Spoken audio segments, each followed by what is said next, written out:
Bismillahirrahmanirrahim. Assalamualaikum warahmatullahi wabarakatuh. Alhamdulillahi rabbil alamin wa bihi nasta'in wa ala umuri dunya waddin wassalatu wassalamu ala asyrafil anbiya'i wal mursalin sayyidina wa syafi'ina wa maulana Muhammadin. Bismillahirrahmanirrahim. Subhanaka la ilma lana illa ma 'allamtana innaka antal alimul hakim. Rabbi shrah lana sudurana wa yassir lana umurana wahlul 'uqdatam min alsinatina yafqahu lana aqwalana bijahi sayyidina Mustafa amin amin ya rabbal alamin. Alhamdulillah, pada malam hari ini kita berkumpul kembali setelah 1 bulan tidak ketemu. Ya, 1 bulan tidak ke Ustaz kemana? Ustaz ada dah jalan-jalan. Ya. Pada malam hari ini insya Allah kita akan membaca kitab baru untuk menambah cakrawala wawasan kita semua, terutama dalam bidang akidah. Dalam bidang apa? Akidah, ilmu tauhid. Kitab ini ditulis oleh As-Sayyid Asy-Syarif Muhammad Ibnu Alawi Al-Maliki Al-Hasani, yang mana biografi beliau, profil beliau udah pernah saya sampaikan.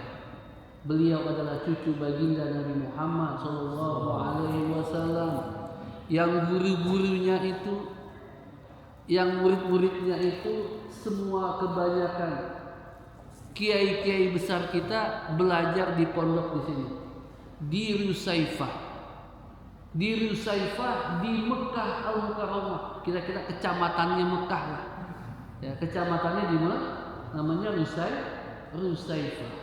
Alhamdulillah, kalau kita pergi umroh atau pergi haji itu pasti ada acara di sana. Kita ikut ke majelisnya Abuya Sayyid Muhammad Alawi Al-Maliki yang sekarang dipimpin oleh anak beliau Sayyid Ahmad, dan seluruh kiai-kiai dari Nusantara. Orang-orang Jawa, orang-orang Sumatera, orang-orang Filipina, orang-orang Thailand, kalau datang umroh pasti di sini untuk menimba ilmu. Bismillahirrahmanirrahim. Alhamdulillahi rabbil alamin wassalatu wassalam ala asyrafil mursalin sayyidina wa Muhammadin wa ala alihi wa sahbihi ajma'in. Amma ba'du, kata beliau, fahadhihi safahatun fil aqidatil islamiyah. Ini merupakan lembaran-lembaran kecil dari kitab akidah Islam, agama Islam. Wa arkanid dini mimma yahtaju ilaihi muslim. Nah, ini adalah pelajaran yang menjadi rukun agama kita yang semua kita tuh butuh. Apalagi kita punya anak, punya istri, betul? Nah, kan perlu kita didik tuh. Nah, untuk mendidiknya pertama-tama tentang bidang akidah. La ilaha illallah. Nah, siapa yang enggak ngucapin kalimat la ilaha illallah? Semuanya ngucapin kalimat la ilaha illallah. Amma ba'du fa inna na'lam wa na'taqid. Kita ini udah tahu, udah ngerti, udah percaya, udah yakin, seyakin-yakinnya, dan kita bersaksi bahwasanya tiada Tuhan selain Allah. Cuma satu, Esa wahdahu, Esa la syarikalah, tidak ada syarik, tidak ada sekutu bagi Allah. Begitu. Artinya apa? Kalau nggak ada sekutu bagi Allah, nggak perlu nyembah yang lain. Oh, Tuhan-Tuhan yang lain banyak, Ustaz. Enak bisa dilihat, enak ada ulang tahunnya. Ada Tuhan begitu punya ulang tahun. Enak, Ustaz. Kalau Tuhan di sono planet bentuknya bintang, ada yang nyembah matahari, ada yang nyembah api, dikasih air mati, padam gitu. Ya kan? Tidak ada yang berhak disembah kecuali Allah. wala mustaghni amma siwahu wala muftakir ilaihi kullu ma adahu illallah. Segala sesuatunya membutuhkan Allah. Siapa yang enggak butuh Allah? Semua butuh Allah. Bumi berotasi butuh Allah. Air laut kadang dia naik, kadang dia turun. Siapa yang menjadikan seperti itu? Allah. Kenapa ada lembah, ada gunung, ada palung? Palung itu tebing jurang di dalam samudra. Lebih dalam lagi. Sedangkan yang diketahui manusia daripada laut cuman sekitar 10%-nya. 90% daripada laut tidak pernah dijelajahi oleh manusia. Meskipun tahun 2026. Tapi laut itu yang baru kita temui, yang baru kita petakan, yang baru kita lewatin dari zaman Nabi Adam sampai sekarang baru 10%. Kan berarti masih luas bumi ini. Masih luas. Fahuwa ilahun azim. Allah Tuhan yang maha agung. Malikun kabir. Raja yang besar. La rabba siwa. Gak ada Tuhan selainnya. Wala ma'bud illa huwa. Gak ada yang berhak disembah kecuali Allah. Huwal awal. Dialah yang pertama. Yang pertama dan tidak bermula. Pertama tapi tidak bermula. Kenapa? Karena tidak diciptakan. Tapi dialah sang pencipta. Setiap yang diciptakan berarti tidak berhak menjadi Tuhan. Setiap yang dulunya tidak ada kemudian ada, enggak sah jadi Tuhan. Tuhan itu harus ada tanpa bermula, ada tanpa diciptakan. Setuju kalau kita ini? Setuju. Pak Ustadz ada tanggal lahirnya 5 Januari 87, baru ulang tahun Ustadz katanya. Ya, berarti bukan Tuhan. Kalau ada yang disembah kayak begitu, misalnya 1 Januari misalnya, nggak tahu Tuhan siapa yang lahirnya 1 Januari, ya kan? Berarti bukan tuh. Kenapa? Menyamai berarti dia ada tapi bermula. Mulanya kapan? 1 Masehi. Oh, berarti mohon maaf. Yang begitu-begitu bukan Tuhan. Tuhan itu harusnya apa? Ada tanpa bermula. Begitu ya. La ibtida'a li wujudihi fala ibtida'a li awwaliyatihi wa huwal akhirul ladzi, dan dialah yang maha kekal, yang maha akhir, tidak ada penghabisannya. Pernah lahir Tuhan terus mati, berarti bukan Tuhan.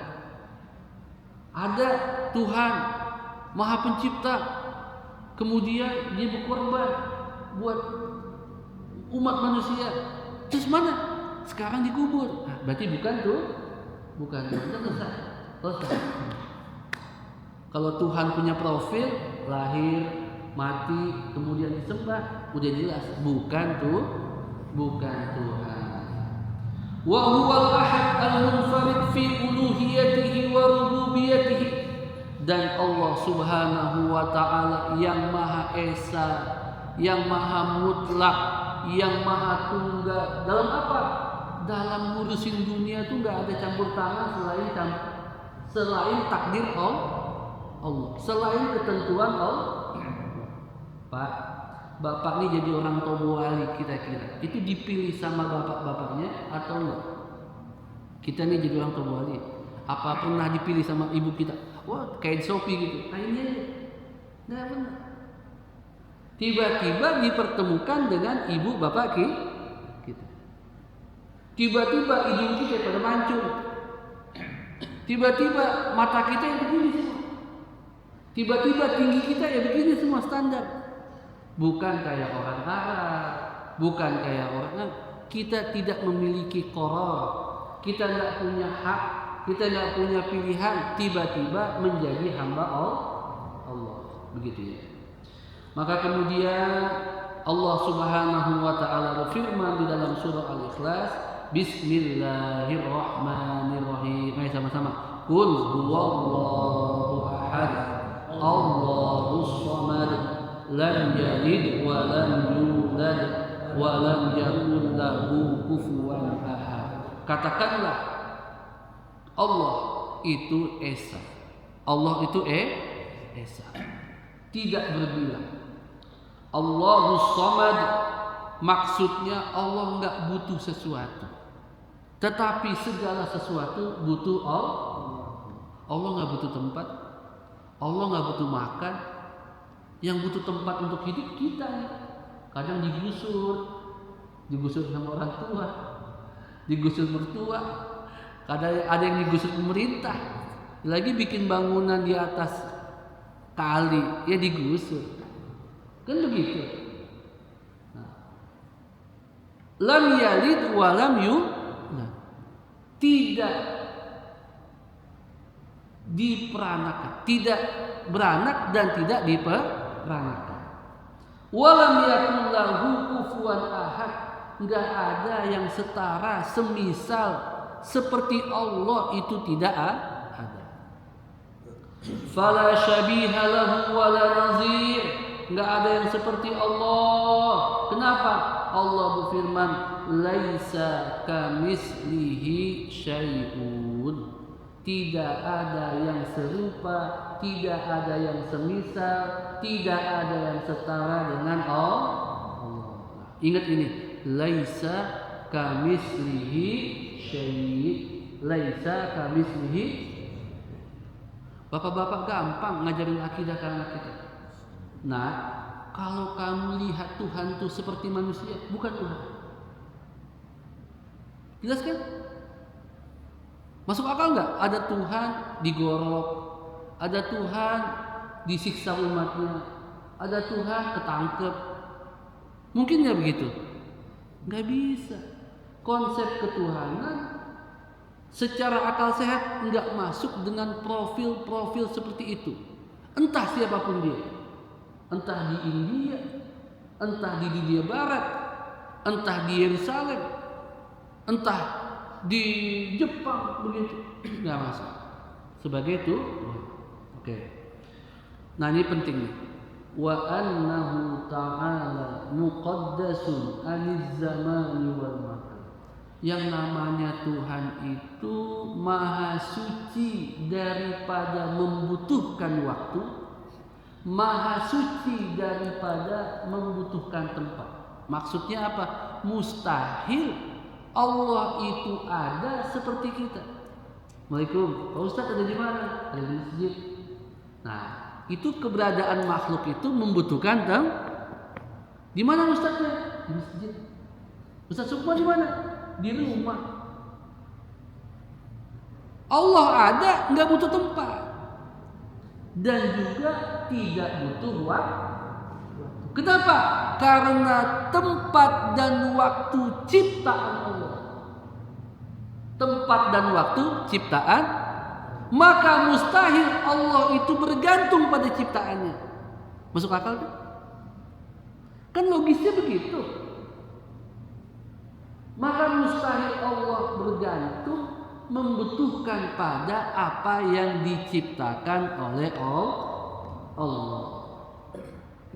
Wa annahu ta'ala munazzah an musyabahati syai' minal makhluqat, maka mustahil Allah itu menyerupai makhluknya pada setiap aspek.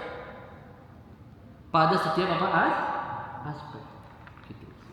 Laisa kamitslihi syai'. Ingat tuh surah Asy-Syura ayat 11. Laisa kamitslihi syai'.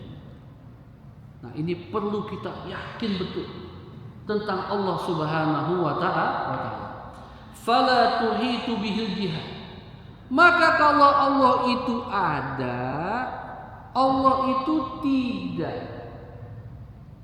dikelilingi oleh 6 arah, Nggak ada utara, nggak ada timur, nggak ada barat, nggak ada selatan. Kenapa? Itu arah cuma buat makhluk. Nggak ada depan. Di mana? Di depan Allah nih? Nggak ada. Nggak bisa begitu. Di mana? Di belakang Ustadz? Mungkin. Begitu. Tidak ada atas, tidak ada bawah, tidak ada kanan, tidak ada kiri.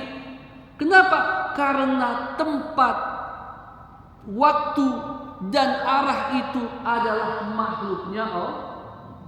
Maka mustahil Allah membutuhkan arah, mustahil Allah membutuhkan tempat, mustahil Allah membutuhkan waktu. Nih, perlu kita tanamkan seperti ini. Kenapa? Karena tempat, waktu, dan arah adalah sesuatu yang Allah ciptakan dan sesuatu yang baru. Mustahil Allah bergantung kepada ciptaannya.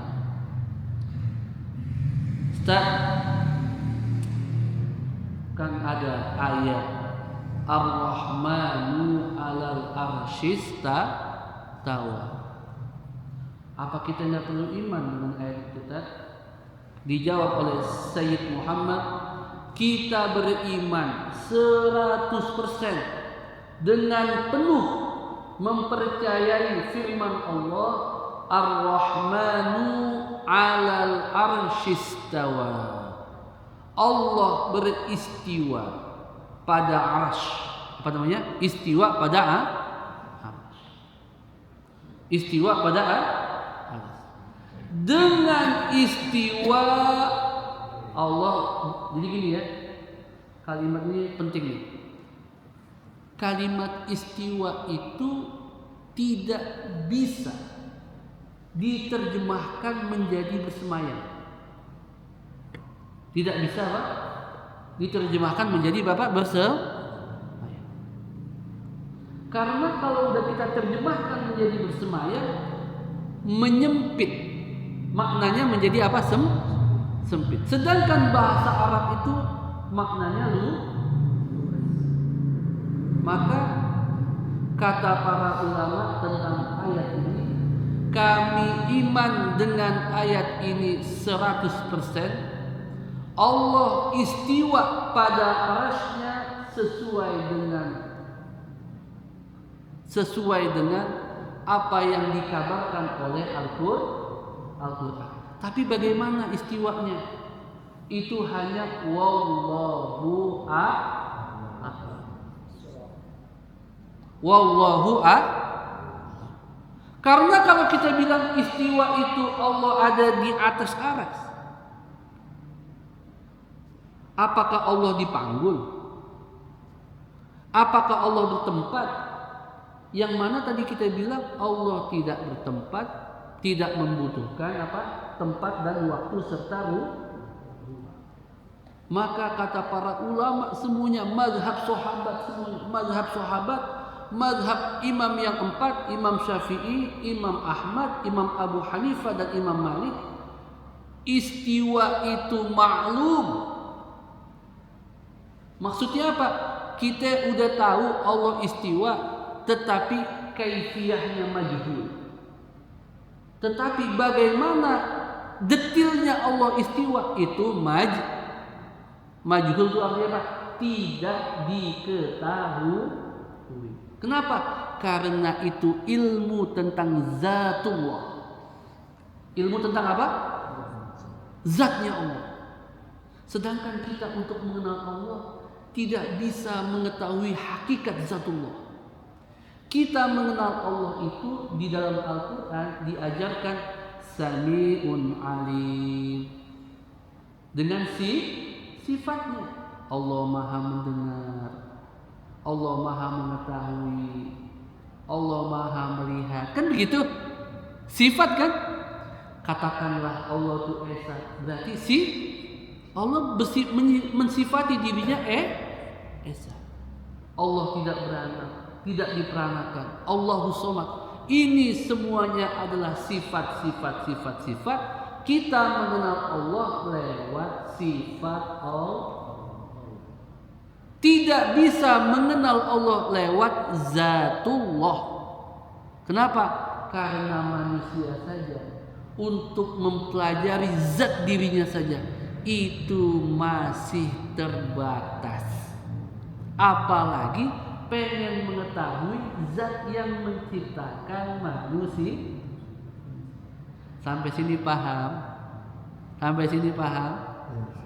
Insya Allah. Nah begitu. Iman bahwasanya istiwa pada aras wajib.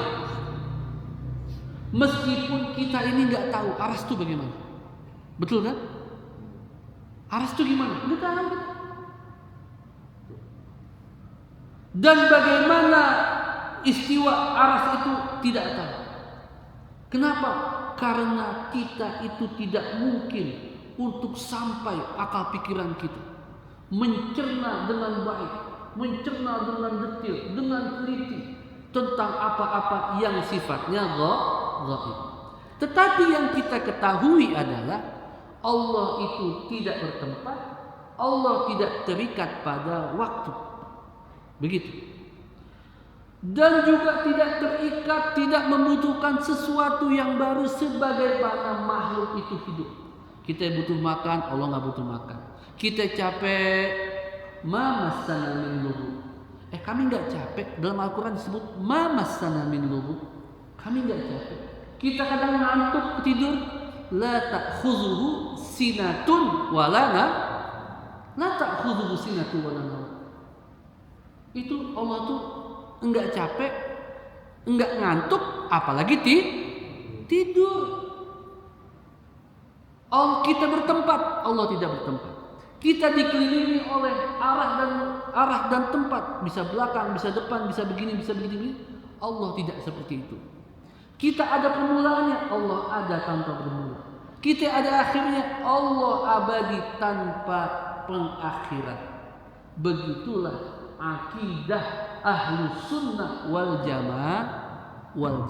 Makanya ketika Rasulullah Sallallahu Alaihi Wasallam datang ke masjid, ada sahabat ngebahas tentang zatullah. Tentang apa? Zatullah. Maka merah mukanya. Apakah sebelum aku meninggal kalian masuk ke dalam sesuatu yang membuat Bani Israel itu sesat? Kenapa? Karena yang pengen diingat, pengen diketahui itu adalah tentang gimana Allah. Tapi yang kita diajarkan para ulama kita melihat Allah, merasakan Allah, mengetahui Allah, ma'rifat kepada Allah dengan sifat-sifat. Makanya kita ada namanya Asmaul Husna. Itu Asmaul Husna langsung dari baginda Rasulullah Sallallahu Alaihi Wasallam. Ar-Rahman, apa artinya? Yang Maha Pengasih. Ar-Rahim, Al-Malik, Al-Quddus, As-Salam, Al-Mu'min, Al-Muhaimin, sampai terakhir. Semuanya adalah sifat-sifat Allah. Sampai sini paham? Insyaallah. Alhamdulillahirabbil alamin. Kita baru baca satu bab tentang la ilaha illallah. Besok kita baca lagi tentang makna apa artinya Allah dekat dengan hambanya. Bal akan tetapi aqrabu ilaihi min hablil warid. Allah itu lebih dekat daripada apa? Uratna. Fa iza sa'alaka ibadi anni fa inni qarib. Kalau ada yang bertanya melewatimu, bertanya meminta kepadaku, maka katakanlah aku itu dekat. Nanti kita akan bahas tentang apa yang dimaksud dengan dekat itu. Mudah-mudahan sedikit demi sedikit kita bisa mengetahui akidah kita, akidah Ahlus Sunnah wal Jamaah. Akidah siapa tuh? Akidah Rasulullah, akidah baginda Rasulullah juga para sahabat-sahabat serta ulama-ulama mayoritas umat ini sampai ke sekarang kita. 90% umat Islam berada pada akidah Ahlus Sunnah wal Jamaah. Alhamdulillahirabbil alamin. Bismillahirrahmanirrahim. Buku yang kedua ini tentang wasiat. Pengen nggak dikasih wasiat? Bapaknya mau meninggal tuh, lagi wasiat lagi dibacain, pengen hadir nih. Wah, jangan-jangan ada pembagian tanah sawit kita ya. Jangan sampai nggak hadir ini, bahaya kan. Cepet-cepet pengen denger wasiat. Nah, ini wasiat dari guru kita Al-Imam Al-Qutb Al-Akbar Abi Abdullah Muhammad ibn Siddiq Al-Ghumari Al-Hasani Qaddasallahu sirrah. Namanya Muhammad bin Siddiq Al-Ghumari. Nasabnya beliau ini sampai kepada Al-Hasan Al-Musanna. Sayyidina Al-Hasan Al-Musanna. Siapa tuh Al-Hasan Al-Musanna? Anaknya Sayyidina Hasan. Al-Hasan Al-Musanna bin Al-Hasan Al-Mujtaba bin Sayyidina Imam Ali Al-Murtada karamallahu wajhah. Dulu ketika Sayyidina Abdullah bin Abbas bertanya kepada Rasulullah SAW, ya Rasulullah, atuhibbu hadza? Ya Rasulullah, apa kamu tuh mencintai orang ini? Maksudnya itu nunjuk kepada Sayyidina Ali. Kata Rasulullah, Allah Subhanahu wa Ta'ala menciptakan keturunan para nabi-nabi berada pada tulang sulbi mereka masing-masing. Jadi nabi-nabi itu ada anaknya, langsung anaknya punya anak. Kata Rasulullah, akan tetapi keturunanku itu berada pada sulbinya Sayyidina Ali bin Abi Thalib. Kenapa? Karena semua keturunan baginda Nabi Muhammad Sallallahu Alaihi Wasallam itu berasal daripada Sayyidatu Fatimah Zahra yang menikah dengan Sayyidina Ali bin Abi Thalib. Kemarin pada saat bulan sebelum Rajab berarti Jumadil Akhir ya kan? Nah, tanggal 20 Jumadil Akhir itulah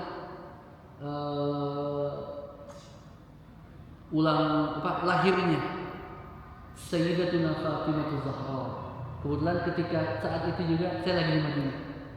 Jadi ziarah ketika hari lahir beliau di makam Al-Baqi Al-Ghurqad, menyampaikan salam, saya doain semuanya. 1, 2, kok baru datang ini ngajinya ini? Yang pada ngaji ini boleh saya doain, ya Allah, mudah-mudahan jamaah al-barakah semuanya bisa berziarah ke tanah suci. Amin ya rabbal alamin. Ustaz kok lama banget di sono? Ya karena pada saat itu ada jamaah kita itu yang udah koma, dia ICU di rumah sakit. Pas kebetulan saya ziarah, dia bangun sembuh gitu ya di Madinah kebetulan. Akhirnya saya datang, saya ajak ngomong, waduh susah banget ngomongnya Jawa halus ya, mana saya nggak bisa Jawa lagi saya bilang ya, saya cuma enggeh mbak. Orang tua perempuan usianya lebih 70 tahun ya, baru kemudian kita pulangkan langsung dari Jeddah ke Surabaya.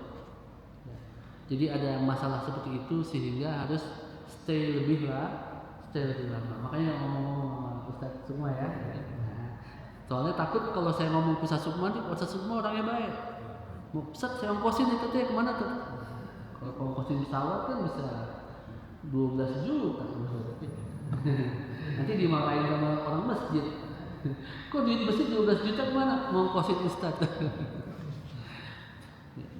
Oke, kemudian ini ulama ini lahirnya di Maroko. Di mana? Maroko.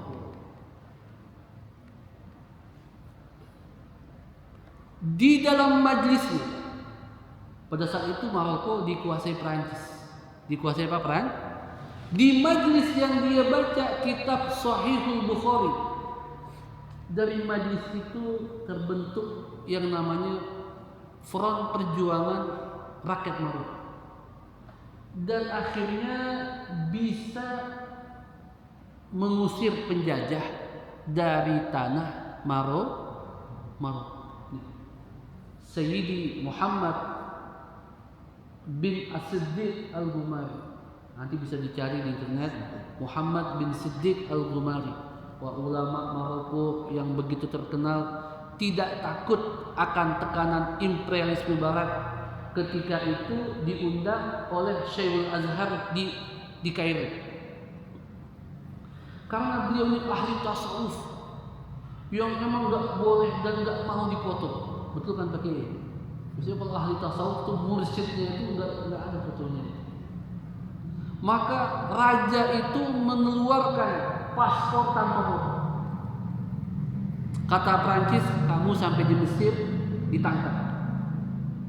Sama siapa? Sama Inggris. Kata dia, mustahil aku ditangkap. Datang ke Mesir, menghadiri muktamar. Menghadiri apa? Muktamar. Apa Ustaz muktamarnya itu ngapain? Muktamar itu dilakukan di Maroko, di Kairo. Diundang seluruh ulama-ulama ngebahas tentang jatuhnya Ottoman. Ini khalifah udah nggak ada, nasib kita bagaimana? Kira-kira begitu. Kemudian muktamar yang kedua itu dilakukan di Mekah Al-Mukarramah. Di mana? Nah, ketika itu Indonesia dapat undangan. Yang diutus diantaranya adalah Hadratus Syekh Hashim Kiai Haji Hashim. Jadi upaya untuk bersatu itu ada. Ya. Upaya untuk bersatu itu ada. Tetapi para ulama tasawuf, ulama-ulama ahli hakikat melihat tidak mungkin, dan sudah menjadi sunnatullah untuk terjadinya kemerosotan maka jatuhlah Palestina, diambil oleh orang-orang Yahudi. Itu menjadi apa? Tanda akhir sesuai dengan nubuah, sesuai dengan berita yang disampaikan oleh baginda Nabi Muhammad sallallahu alaihi wasallam, dan juga sesuai dengan apa yang disampaikan Quran. La tufsidunna fil ardi marratain. Kamu tuh akan berbuat kerusakan di muka bumi dua kali. Nah, ini yang kedua ya. Yahudi ini di Gaza, di Palestina, ngebom sana, ngebom sini. Enak banget ya dia. Pengen ngebom Lebanon, dia ngebom. Ngebom Irak, dia ngebom. Iran dibom tanpa sanksi apapun. Tanpa apa? Nah, itu makanya la tufsidunna fil ardi marratain. Maka para ulama ahli hakikat itu sudah menerawang sedemikian jauh, tidak akan adanya namanya khalifah. Makanya sekarang macam-macam negara kita. Bismillahirrahmanirrahim.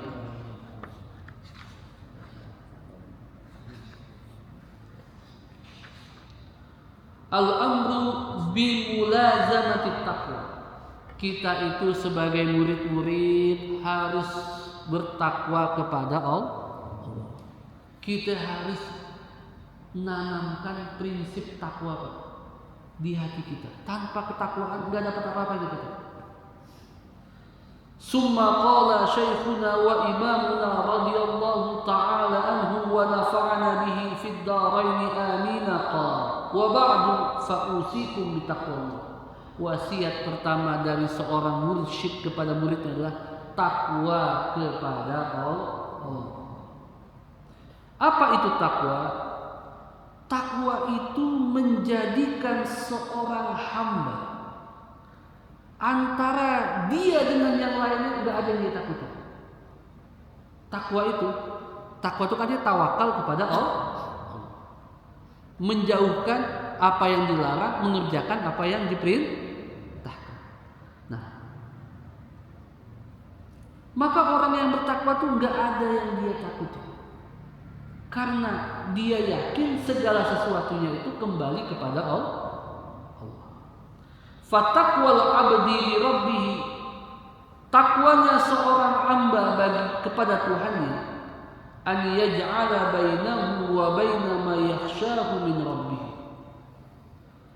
Seorang hamba yang bertakwa itu menjadikan hamba atas apa yang dia khawatirkan di dunia ini, cukuplah Allah sebagai penolongnya, cukuplah Allah sebagai yang memberikan segala sesuatu yang mencukupkan. Cukuplah Allah untuk mencukupi segala kebutuhan. Takut apa kita sekarang? Takut apa kita? Takut tanggal 25 duit habis. Kalau yang PNS.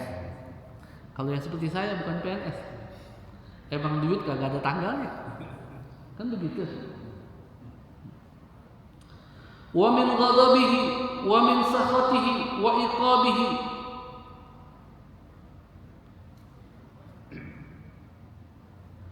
Jadi kita tidak takut kepada Allah Subhanahu wa taala, entah dengan kemarahan Allah, murkanya Allah, dan juga dari siksanya Allah.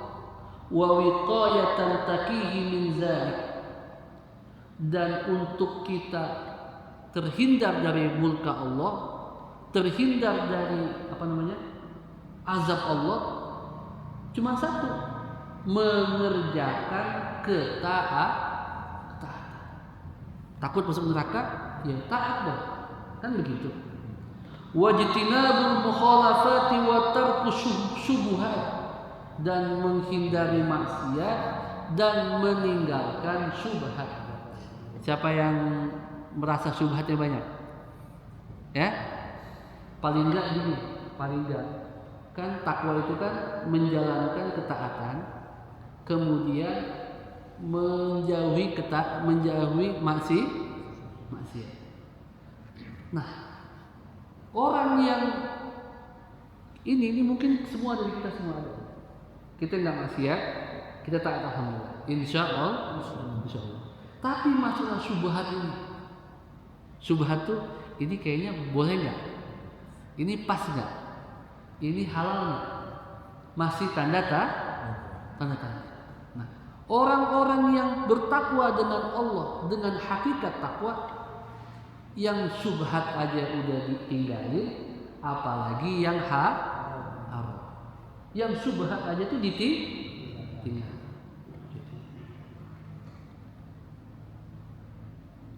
Dan saking mulianya takwa ini, maka kalimat takwa langsung disandingkan dengan nama Allah.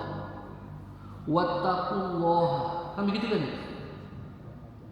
Saking mulianya takwa, maka kalimat takwa itu langsung disandingkan dengan lafzul jalalah. Wattaqullah. Kalau kamu sudah takwa kepada Allah, lanjutan ayat itu apa? Lanjutannya adalah wa yu'allimukumullah. Kamu takwa kepada Allah, Allah ngasih kamu ilmu. Ilmu yang bagaimana? Ilmu yang Allah ilhamkan tanpa perantara, tanpa guru, Allah kasih. Wattaqullaha yu'allimukumullah. Karena memang di dalam Al-Quran ilmu itu ada ilmu bil kasab, kayak kita ngaji begini, ada namanya ilmu min ladunka ilmu. Kan di Quran semua itu ada. Min ladunka di surah Al-Kahfi. Di surah apa? Al-Kahfi. Ketika berbicara tentang siapa? Sosok yang begitu bertakwa kepada Allah Subhanahu wa taala. Penuntun Sayyiduna wa Nabiyuna Musa alaihissalam. Tidak lain tidak bukan yaitu Nabi Khidir. Nabi Musa tanya, ada nggak orang lebih berilmu dibanding saya ya Allah? Allah tunjukin ada hamba kamu. Tepatnya di sini. Gimana tandanya mau ketemu dia? kalau ente bawa ikan, itu nanti di tempat ikan itu menjadi hidup kembali. Disitulah hamba kami berada. Dia bawa tuh ikan di pinggiran Laut Merah. Ikan tuh hidup lagi, dilihat oleh pembantunya Nabi Musa, tapi fa'ansanihi syaitan, dilupakan sama begitu berjalan jauh pengen makan, ikannya mana? Ikannya tadi hidup lagi. Tempat itulah yang kita cari. Ketemulah dengan seorang hamba yang diberikan ilmu langsung dari Allah. Namanya Nabi Khidir. Maksudnya kalimat ittaqullaha wa yu'allimukumullah, maksudnya adalah ittaqu ghadabahu wa sakhatahu. Berhati-hatilah dengan kemurkaan Allah, dengan kemarahan Allah, dengan pembalasan Allah. Bagi siapa tuh? Bagi orang-orang yang bermaksiat dan suka mendekati larangannya. Itu maksudnya takwa itu begitu. Berhati-hati. Wa huwa a'zamu ma yuttaqa wa an dzalika yansha iqamuhu fid dunya wal akhirah. Daripada kita melakukan semua maksiat, maka muncullah namanya kesulitan baik dunia maupun akhirat. Na'udzubillah min dzalik.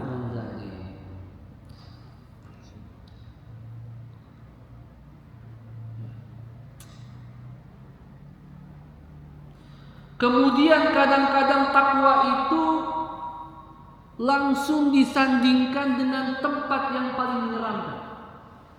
Wattaqun narallati uiddat lil kafirin.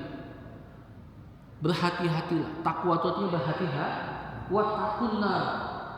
Kamu hati-hati dengan neraka yang hanya dipersiap bagi orang-orang kafir. Dalam ayat yang lain, wattaqun narallati waquduhan nas wal hijarah. Berhati-hatilah dengan neraka. Bertakwalah, takutlah dengan neraka. Yang mana neraka itu bahan bakarnya berupa manusia. Jadi kita kalau masuk neraka, jangan dikira kayak api dunia, kita kekep pakai bisa mati. Artinya kita ini bensinnya. Kalau dia nyamber ke badan kita, emang kita makanan kita. Tabiat api di neraka beda dengan tabiat api di dunia. Bahkan kata beberapa kitab, api dunia cuman 1%. 99-nya di mana? Di neraka. Kalau di dunia aja bisa timah, bisa cair, apalagi badan kita. Ya. Api dunia. Dan kadang-kadang takwa itu disandingkan dengan hari kiamat.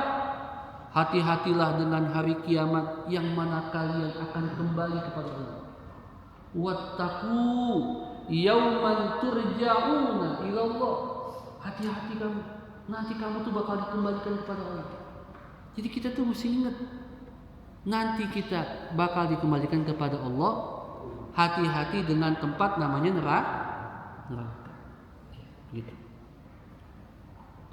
Dan berhati-hatilah pada hari yang tidak mungkin orang itu bermanfaat bagi orang lain. Dan hati-hatilah kaifa tattaquna wa in kafartum yawman yaj'alul wildanu shiba. Nah, bagaimana kamu itu bertakwa seandainya kamu itu mengingkari hari yang dimana seorang anak bayi tiba-tiba berubah? Hari apa itu? Hari apa itu? Saking menakutkannya tuh hari, anak bayi baru brojok brojol. Baru lahir dari perut ibunya, tiba-tiba langsung hari apa itu? Hari kiamat. Hari kiamat. Oleh sebab itu Allah memberikan wahyu kepada Nabi Musa. Nah, ini di wahyu yang ada di lembaran Nabi Musa. Begini bunyinya. Aku heran dengan orang yang yakin adanya neraka sedangkan masih bisa tertawa. Saya heran orang yakin adanya neraka masih bisa tertawa. Dan aku heran ajibtu liman aiqanal hisab. Saya heran ada orang yakin bakal ada hari perhitungan, hisab, dihitung segala sesuatu.